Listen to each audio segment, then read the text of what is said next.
ერთ-ერთი მიზეზი ვთქვით სოციალური პრობლემები, როდესაც მართლა ძალიან მწვავე არის და ადამიანები შიმშილობენ და შეიძლება ითქვას, რომ მათ იმედი აქვთ, რომ რაღაცნაირ საზრდოს მაინც მისცემს ეს და თუ ლაპარაკობთ ნევროზებზე, ოჯახის ინსტიტუტი არის ამ მხრივ ერთ-ერთი ყველაზე უფრო საინტერესო, შენ დაიწყე ამაზე საუბარი, ფროიდი ქართულ ოჯახში როგორია?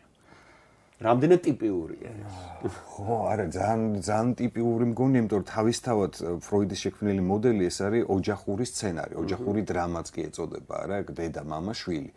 და მათ შორის დაძაბულობის ველი, რომელიც მათ შორის წარმოიქმნება სხვადასხვა ფორმებით, არა? ქართული ოჯახი, ჩემი აზრით, არის ფაბრიკა ადამიანის, ფაბრიკაცია საერთოდ ადამიანის ფსიქიკური განადგურებისა.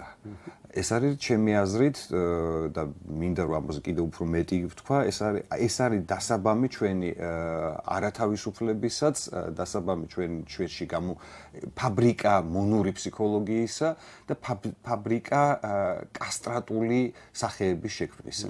ერთ-ერთი გარღვევა ქართულ პოპულარულ კულტურაში მოხდა გასულ წელს, სწორედ ერეკლე დეისაძის ამ ცნობილი ვიდეო, მუსიკალური ვიდეოთი, ის რაც მამას უნდა